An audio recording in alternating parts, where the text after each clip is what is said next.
नरेंद्र मोदी जी की सरकार ने जो सबका साथ सबका विकास विश्वास के साथ जो उन्होंने वादा किया था वो झुठलाते हुए नजर आ रहे हैं। दुर्भाग्य है कि बिहार के इवन शेड्यूल कास्ट के और शेड्यूल ट्राइब्स के विधायकों ने भी अलग से SC/ST के हित में एक भी योजना नहीं दिया और लोगों को भरमाने के लिए कोई भीम संसद कर रहा है, कोई कर्पूरी संसद कर रहा है। बताइए।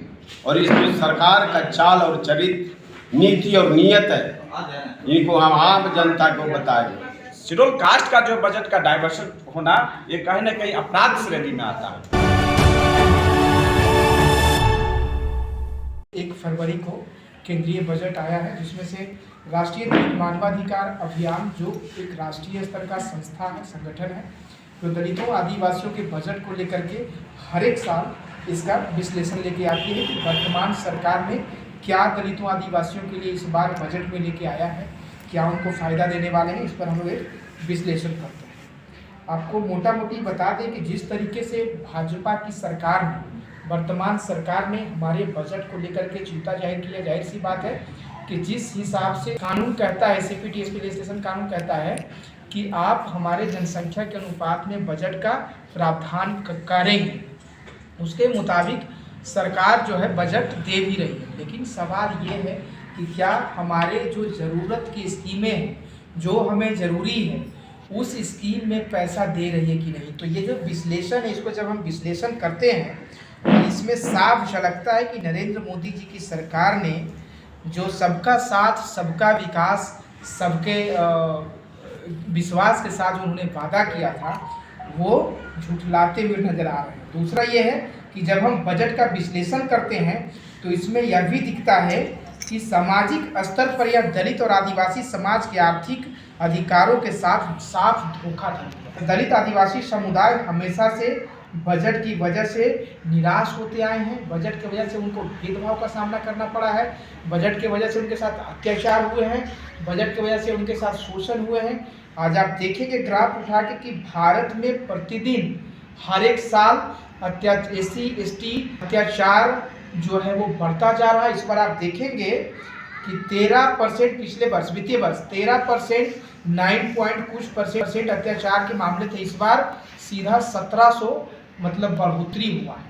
अब आप आकलन करिए कि पहले का जो बजट था उस बजट में उसके मुताबिक आज का जो इन्होंने आवंटन किया वो बहुत कम किया है। यानी कि अगर हम उनको लगता होगा शायद सरकार को कि दलित समाज के ऐसे लोग हैं जिनको बजट विश्लेषण का आइडिया नहीं है, जब देश में दलितों, आदिवासियों, बैकवर्डों का बजट में कटौती होगा तो जाहिर सी बात है लोग क्या करेंगे आने वाले दिनों में। तीसरी जो सबसे बड़ी बात यह है, आप सभी को मालूम होगा कि पोस्ट मैट्रिक स्कॉलरशिप छात्रवृत्ति जो है देश के 60 से 65 लाख स्टूडेंट को इसका सीधा फायदा मिलता था, जो हायर एजुकेशन के लिए वो आगे की पढ़ाई जारी रखते थे। आपको बता दें कि इस बार 77,999 समथिंग जो पोस्ट मैट्रिक स्कॉलरशिप का जो आवेदन थे वो भारत सरकार का जो पोर्टल NSP पोर्टल है उन्होंने रिजेक्ट कर दिया। अब सवाल ये है कि रिजेक्ट आपने किया, उसका कोई नोटिफिकेशन स्टूडेंट के मोबाइल पे नहीं भेजा, कोई उनके पास नोटिस नहीं भेजा, तो आप रिजेक्ट किया तो किस आधार पे किया, इस पर उनको बात करना चाहिए था। तीसरी बात यह है कि सफाई जो अस्वच्छ कार्य में जो लगे, जैसे मैला ढोने वाले जो लोग हैं हमारे देश में, आप देखते होंगे दिन प्रतिदिन कोई सीवर में किसी का दम घुट के हत्या हो जाता है, कोई कहाँ मर जाता है, कोई मार खाता है, कोई अत्याचार के शिकार होता है। उनके बच्चों के लिए सरकार ने विशेष स्कीम का प्रावधान किया था, विशेष रूप से उनके लिए स्कॉलरशिप मिलता था। उनका स्कॉलरशिप पूरे तरीके से सरकार ने बंद कर दिया इस बार। अब हम युवाओं का ये जिम्मेदारी बनता है कि इस बजट को एनालिसिस करके समाज के हर एक समुदाय में आगे ले जाकर इनको पूरे पारदर्शिता से बताने की ज़रूरत है कि असल में हमारे लिए ये सरकार हितकारी है कि नहीं है, ये समझने योग्य बात है।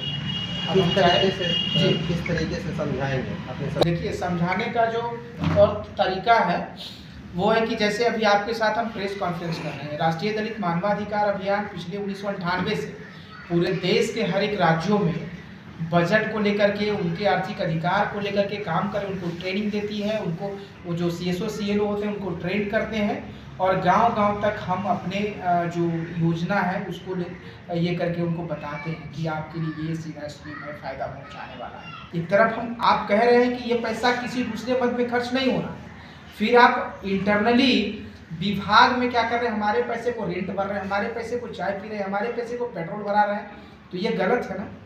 तो उसी तरीके से हम लोग इस चीज़ को बदस्तूर 1998 से आवाज़ उठाते रहे हैं। पहले लोग नहीं समझते थे बजट की भाषा, मीडिया के लोगों में भी हम देखते हैं कि जो हमारे बैकवर्ड बहुजन मीडिया बाकी जो हैं जिनको वास्तव में समझ है कि नहीं बजट के बिना एक कदम चलना संभव नहीं है, वो हमारे न्यूज़ को दिखाते हैं, वो बताते हैं देश को कि बजट का कितना मतलब ज़रूरी है और बजट के बिना कोई चीज़ संभव नहीं है। तो आप ऐसे समझ सकते हैं कि आपको याद होगा कि एजी ने जांच किया था बिहार के बारे में, तो उसने बताया कि 8,000 करोड़ रुपया जो SC/ST के लिए आवंटित था उसको दूसरी जगह डाइवर्ट किया। तो एक तरफ तो आप दिखलाते हैं कि हम आपके संख्या के अनुपात में राशि अलग आवंटित कर रहे हैं, लेकिन उसका एलोकेशन इस तरह से करते हैं कि सही तरीका से नहीं खर्च होता है, SC/ST पर नहीं खर्च होता है, वो राशि अन्यत्र दूसरे कामों में खर्च हो जाता है। इसे उदाहरण मान लें यहीं पर बिहार में हुआ था, आपको याद होगा कि जो भी 8,000 करोड़ रुपया था वो चला गया बिजली विभाग को, वो चला गया बिल्डिंग डिपार्टमेंट को, वो चला गया इरिगेशन डिपार्टमेंट को। और एक चीज़ और नया बात हम लोग बता रहे हैं कि जैसे SC/ST के जो लोग हैं उनके लिए जो विधायकों का जो फंड है, जो MP का फंड है, उसमें भी नियम बना हुआ है कि 20% राशि जो भी एक विधायक के लिए राशि आवंटित होगी MP की, उसमें से 20% राशि SC/ST पर खर्च हो रहा है। और एक भी विधायक ने, दुर्भाग्य है कि बिहार के इवन शेड्यूल कास्ट के और शेड्यूल ट्राइब्स के विधायकों ने भी अलग से SC/ST के हित में एक भी योजना नहीं दिया। हम लोगों ने जब इस सवाल उठाया तो सरकार की तरफ से मान लीजिए कि ये आवाज़ आती है कि भाई रोड बनेगा तो क्या शेड्यूल कास्ट और शेड्यूल ट्राइब्स के लोग नहीं जाएंगे क्या उस पर? जो नहर बनेगा उससे पानी का जो होगा निकलेगा तो उससे शेड्यूल कास्ट के लोग उपयोग में नहीं लाएंगे क्या? तो इसके अलावा सरकार का स्पष्ट तौर पर ये संविधान में उल्लेख है, डायरेक्टिव प्रिंसिपल में है कि कमजोर वर्गों खासकर SC/ST के आर्थिक और शैक्षणिक हितों को देखभाल राज्य सरकार करेगी और अभिवृद्धि करेगी। तो आप उल्टे एक तो उसको बढ़ाने का काम नहीं कर रहे हैं, उल्टे जो उनको मिलता है उसको दूसरी जगह डाइवर्ट करके ये मान लें कि उनको नीचा दिखाने का काम करते हैं, उसको पीछे ढकेलने का काम करते हैं। इसलिए दलित समाज आज भी इस इश्यू पर काफ़ी आक्रोश में मालिक है। जो बजट जो मालिक हुआ है, आज देखिए चर्चा होती है कि भाई शेड्यूल कास्ट का मान लें कि बजट इतना दे दिया उतना दे दिया, लेकिन आमतौर पर अपने नेताओं को सुनिएगा तो अब मान लें कि शेड्यूल कास्ट और दलित का एजेंडा इनके थी से बाहर होते चला जा रहा है, क्योंकि चर्चा नहीं कर रहा। अब बताइए कि जैसे एक एजेंडा में ये नहीं आया बजट में कि जैसे देखिए कि शेड्यूल ये बुजुर्गों के लिए इनकम टैक्स में कुछ छूट है, महिलाओं के लिए इनकम टैक्स में कुछ छूट है, GST में मान लीजिए कुछ छूट है। तो क्या SC/ST को इनकम टैक्स में कुछ छूट है? अलग से कोई प्रावधान है? नहीं है। GST में मान लीजिए कुछ होना चाहिए, आर्थिक बढ़ोतरी के लिए जरूरी था कि उनको कम मान लीजिए कि उनको टैक्स उनसे कम लेते ताकि उनका आर्थिक अभिवृद्धि होता। तो वो कहीं तरह के इसमें आपको बजट में आपको इनकम टैक्स में कहीं दिखलाई नहीं देता है, जबकि इनकम टैक्स में छूट जो है SC/ST के लोगों को होना चाहिए था। तो कहने का मतलब साफ साफ है कि SC/ST का एजेंडा जो है अब सरकार के थी से बाहर होते जा रहा है और वे लोग सिर्फ जातीय आधार पर और ध्रुवीकरण कराकर जो है ना राजनीति करते हैं, व्यक्तिगत आधार पर राजनीति कर रहे हैं, जिससे मान लें कि अब दलित समाज को समझाना पड़ेगा। लोग समझ भी रहे हैं। अभी पहली बार हुआ है कि जिससे धर्मदेव जी ने ये इनिशिएटिव लिया और इस तरह से मान लें मुखिया थी हम लोग गाँव तक ले जाएंगे, लोगों को बताएंगे कि किस तरह से हमारे साथ धोखाधड़ी हो रहा है। लोगों को जागरूक करेंगे इस बजट को लेके आप? हाँ, एकदम किस तरह से धोखाधड़ी हो रहा है। एक तरफ कहा जा रहा है कि हम आपके मान लीजिए बहुत बड़े हितैषी हैं, और दूसरी तरफ हमारे राशि का दुरुपयोग मान लीजिए हो रहा है और लोगों को भरमाने के लिए कोई भीम संसद कर रहा है, कोई कर्पूरी संसद कर रहा है। बताइए, ये मान लीजिए सवाल है कि हमारे हितों को आप अनदेखी कर रहे हैं, छीना झपटी कर रहे हैं। आप भीम संसद लोगों को बरगलाने के लिए आप भीम संसद भी कर रहे हैं अपने संसाधन के बल पर। हमारा संसाधन को छीन के अपना संसाधन बढ़ा रहे हैं। अनुसूचित जाति जनजाति क्या योजना जो है आपने सर बोला कि मैंने उसके जो मैंने मद में आते हैं उसको मैंने गलत दूसरे फंड में जो है इसको दुरुपयोग होता है, दुरुपयोग किया जाता है। डाइवर्ट होता है। कई वर्षों से इस तरह के सिलसिलेवार शुरू चल से रही रहा है, है। शुरू से चल रहा है, मगर अभी तक उस पर अंकुश क्यों नहीं लगाया या उस पर रोका अंकुश क्यों लगा नहीं? देखिए, जो उसमें क्यों? विपक्ष में जब खड़ा हो जाता है, भारत के दलितों के लिए टीएसपी जो बजट बनाती है सरकार, और अब नीति आयोग बना रही है। नीति आयोग तो बनाती है कि लेकिन नीयत में बहुत बड़ा खोट है केंद्र सरकार। केंद्र सरकार लगातार बजट में कटौती करती जा रही है शेड्यूल कास्ट और शेड्यूल ट्राइब्स, और जो एलोकेटेड बजट बिहार सरकार को देती है केंद्र सरकार, और इनकी SC ST के विकास के मुद्दे के लिए जो सरकार देती है केंद्र सरकार बजट, वह लगातार बिहार सरकार डाइवर्सन करती है। इनके बजट के पैसे से थाने बनाए जाते हैं, इनके पैसे से हॉस्पिटल के बिल्डिंग बनाए जाते हैं, इनके पैसे से बिजली विभाग के सुदृढ़ किया जाता है, इनके पैसे से सड़क बनाई जाती है और बोर्ड लगा दिया जाता है, महादलित का बोर्ड लगा दिया जाता है।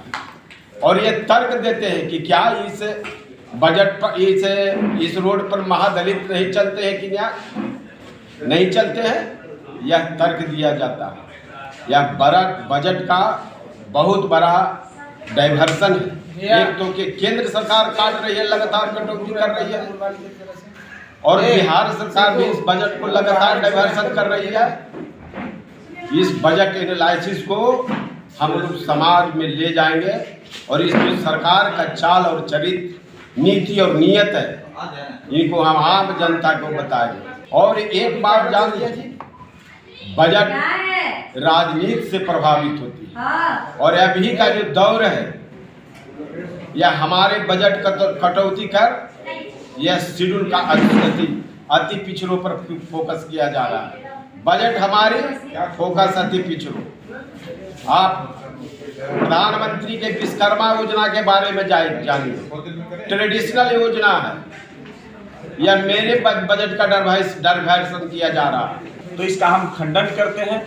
और सरकार के द्वारा जो बजट पास की गई है, जिस तरह से बजट पास किया जाता है और उसमें जो है पैसा का डाइवर्शन किया जाता है, जिस तरह से बिहार में हुआ, ये उस समय जो है डबल इंजन की सरकार ने क्या किया कि बिहार के जितने भी और देश के तमाम पोस्ट मैट्रिक जो छात्रवृत्ति छात्रों का छात्रवृत्ति जो है मद का पैसा डाइवर्ट करके, जैसे बताया आपने इंजीनियर हरकेश्वर राम सर ने बताया आपको कि इसको बिजली विभाग को दे दिया, पथ निर्माण को दे दिया, तमाम जैसे डाइवर्ट जो पैसा का डाइवर्ट हो रहा है, ये कहीं ना कहीं यानी कि एक एट्रोसिटी का मामला बनता है। तो हम लोग इस चीज़ को एट्रोसिटी का मामला बनता है, SC ST एट्रोसिटी का मामला होता है।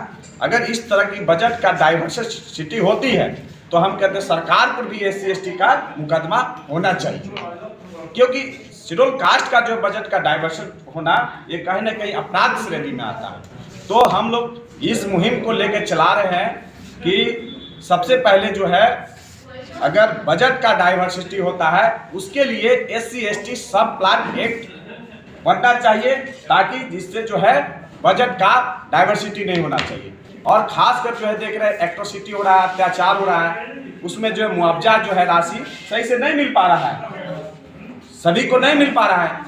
302 के ऐसे बहुत सारे मामले हैं जो हत्या अत्याचार अधिनियम के तहत नौकरी का प्रावधान है, पेंशन का प्रावधान है। आप डाटा दिखा दीजिए ना, कितने लोग को नौकरी दिए, कितने लोग को आप जो है मुआवजा दिए, कितने लोग को आप जो पेंशन दिए, है ना, ये आप डाटा दिखाइए। ये डाटा क्यों नहीं प्रस्तुत करते हैं? ये किसी सरकार ने, चाहे भाजपा की सरकार हो या नीतीश की सरकार हो, चाहे नरेंद्र मोदी की सरकार हो, ये चाहे सामाजिक न्याय की सरकार हो, ये केवल अनुसूचित जाति को ठगने का काम कर रही है। और इसके लिए हम लोग जो है पूरे जन जागरूक अभियान चलाएंगे, समाज को जागरूक करेंगे, और इस बजट को जो है अपने दलित समाज के बीच जो है इस बजट को लेके जाएंगे और कहेंगे कि आपके लिए सरकार जो है बजट में अनदेखा किया है, आपके हितकारी नहीं है, आपके हित में नहीं है। यह गांव-गांव हम लोग अपने दलित समाज को बताने का काम करेंगे।